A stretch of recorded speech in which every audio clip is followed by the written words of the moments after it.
मिली और सतगुरु पीर कबीर देश का लोलीन भई पायो नहीं शरीर।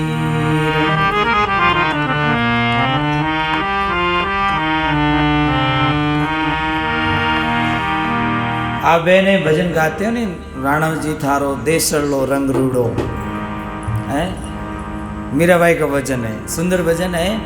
राणव जी थारो देसड़लो रंग रूड़ो।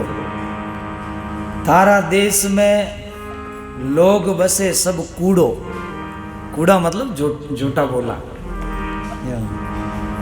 फिर कहते हैं भेष वस्त्र में सभी छोड़ियो शक्कर बूरो, वाला शक्कर बूरो भी छोड़ दियो, राणा जी थारो देसड़लो रंग रूड़ो। तो मीराबाई ने कोई तकलीफ नहीं थी, भजन करती थी, पर उसकी जो ननंद है उसके पति तो 2 साल बाद में गुजर गए, और ऐसे पति थे भगवान के स्वरूप थे। मीरा को अलग महल बना के दिया और मीरा को कहा कि देख तू अगर भक्ति करना चाहती ना तो खूब पहले भजन करो, भगवान की प्राप्ति करो, बाद में हम जो है गृहस्थ जीवन का जो ये संसार का रिश्ता है वो बाद में करेंगे, पहले आप भजन करो। ऐसे पति बहुत मिलना मुश्किल है।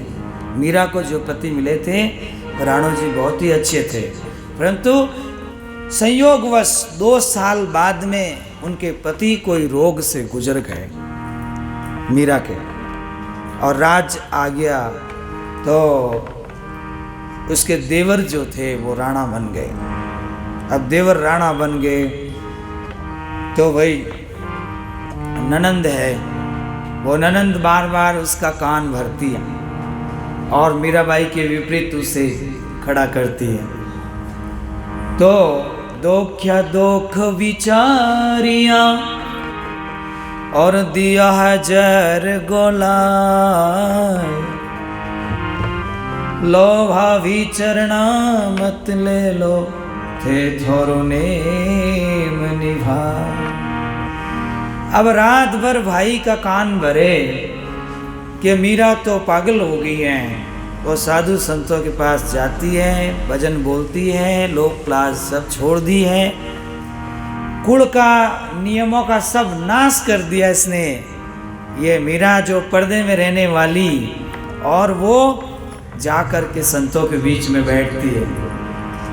तो अब ननंद ने अपने भाई को, मीरा के देवर को इस तरह से उसको नेगेटिव ऊर्जा से भर दिया, तो देवर साहब बोले कि ऐसी भाभी है तो फिर इसको मार दो, खत्म कर दो। तो एक सांप पकड़ने वाले को बुलाते हैं और सांप पकड़ने वालों को बुला के कहते हैं ऐसा सांप लाओ कि वो तुरंत क्रोधी हो और मीरा को डस जाए। तो एक छाबड़ी में सांप लेकर आता है मनुष्य, और उसमें से जो अच्छा सांप क्रोधी होता है उस सांप को छाबड़ी में भरा के और टोकरी में डाल के, और कहते हैं कि मीरा के पास ले जाओ और कहो कि तुम भगवान के पुष्प चढ़ा के आओ, और इस टोकरी में भगवान के लिए बहुत बड़ा हार है, और ऐसा करके मीरा को कहो कि अपने हाथ से टोकरी खोल के और भगवान की मूर्ति पर चढ़ा दो। तो इस तरह का जाल रचने वाली ननंद ने इस तरह के भाव रखे और मीरा के पास गई और यही बात उसने कही, और मीरा ने भगवान को फूल चढ़ाने हेतु जैसे ही टोकरी उठाई तो उसमें जो सांप था कि वो परमात्मा की दया से नौसर हार बन गया। तो नौसर हार जब बना तो मीरा के मन में प्रतीत आई, विश्वास आई कि परमात्मा है तो साथ में, है तो साथ में, अब मुझे कोई घबराने की ज़रूरत नहीं है। पर यहाँ पे ना इस देश में भक्ति को समझने वाले लोग नहीं हैं। ये देश मुझे छोड़ना पड़ेगा। अब जब मीरा बच गई और वो हार मूर्ति पर चढ़ा दिया और वहीं पर भजन पे बैठ गई, ठीक 2, 4, 10 दिन और बीते और फिर बहन को ईर्ष्या हुई ननंद को और अपने भाई को समझाती है, देखो पहले तो वो बच गई सो बच गई, क्या मालूम कि वो कैसे जो है नौसरहार बन गया, या मालूम नहीं क्या हुआ, टोकरी चेंज हो गई, पता नहीं क्या हुआ। अब की बार ऐसा करो कि तुरंत मीरा मर जाए। तो मीरा के लिए जहर घोलाया और कहते हैं जाओ आप जाकर के कहना कि आज सुबह मैं भगवान के दर्शन करने गई और वहाँ से मीराबाई मैंने भगवान के चरण धो करके चरणामृत लिए और आप वो चरणामृत पीने का नेम है आपका, तो आप वो चरणामृत पी लो। जब मीरा पिएगी तो सदा सदा के लिए राम राम सत्य। तो ऐसी भावना रख के दोख्या दोख बिचारिया और दिया जैर घोड़ाए, लो भाभी चरणामत ले लो थे थारो नेम निभा।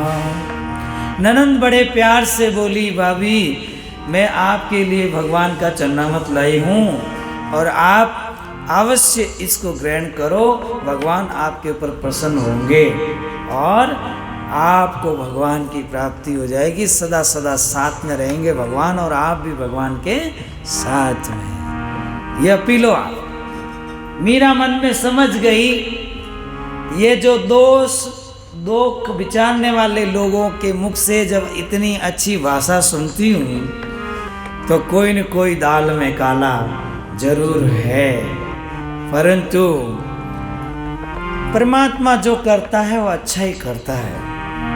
अब मेरी उम्र इतनी ही लिखी होगी तो ठीक है, और अगर मेरा मालिक अगर सजग है, जागृत है और वो मुझे जीवित रखना चाहता है तो ऐसे ऐसे लाखों भी उपाय ये कर दें तो मैं मरूंगी नहीं। इसलिए मुझे अपने मालिक पर विश्वास है, अपने सांवरे पर विश्वास है, अब मुझे उसका नाम लेके पी लेना चाहिए।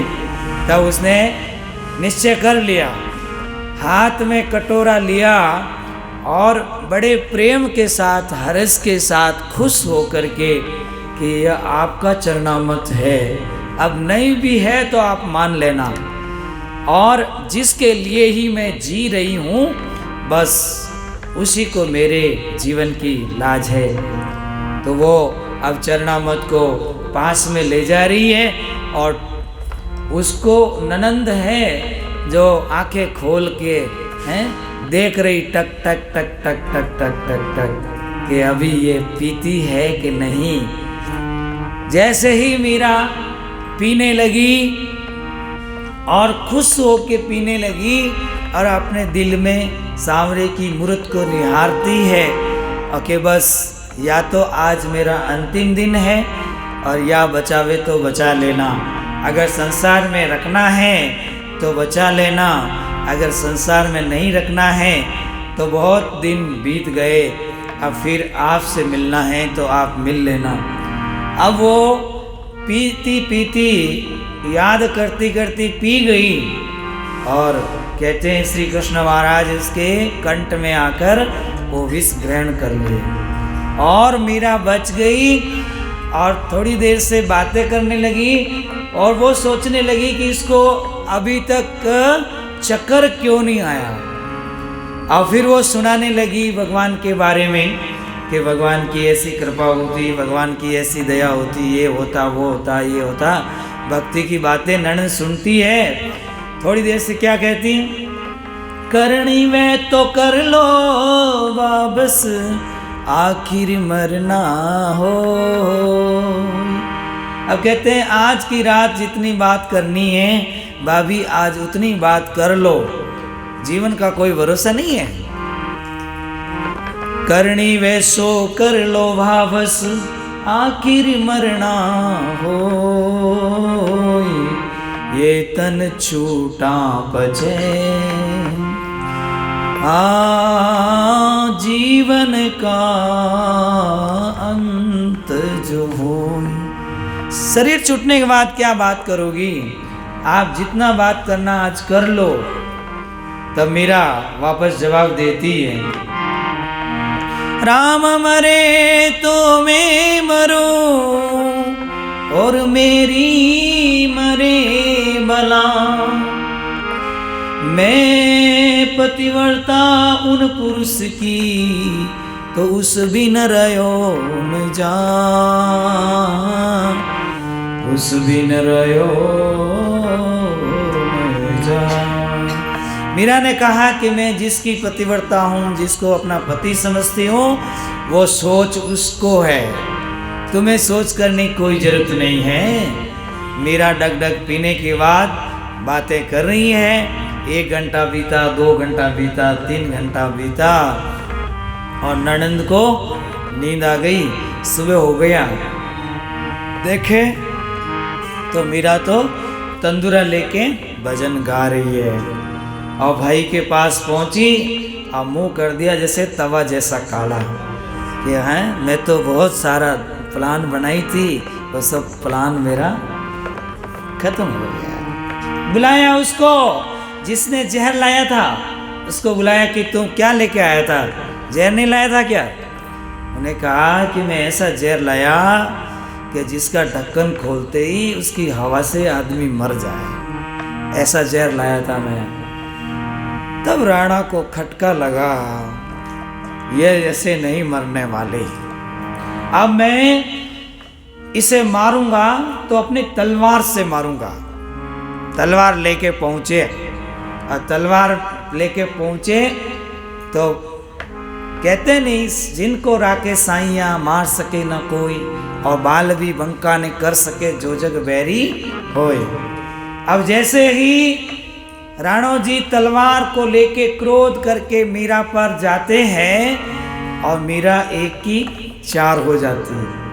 अब चारों तरफ मीरा, इधर भी मीरा, इधर भी मीरा, इधर भी मीरा। अब डर जाते हैं कि वो तो जान गई, मेरी तरफ देख रही है, अरे एक को मारूंगा तो एक जीवित, इसको मारूंगा तो वो जीवित, ये मारूंगा तो वो जीवित। यह अचंभा में पड़ गया कि ये क्या करती है, 1 की 4 हो गई, हो सके इसका भगवान आ गया तो मुझे न मार दे। अब वो तो बहुत ही डरा, पहली बार ऐसा हुआ और राणा भाग गया। तो इस तरह से भक्त वही है जिसको भगवान से, मालिक से लगाव है, सेवक वही है अपने स्वामी का पक्का विश्वास है। तो सदगुरु कबीर साहब ने ऐसे फरमाया, एक भजन आप श्रवण करें।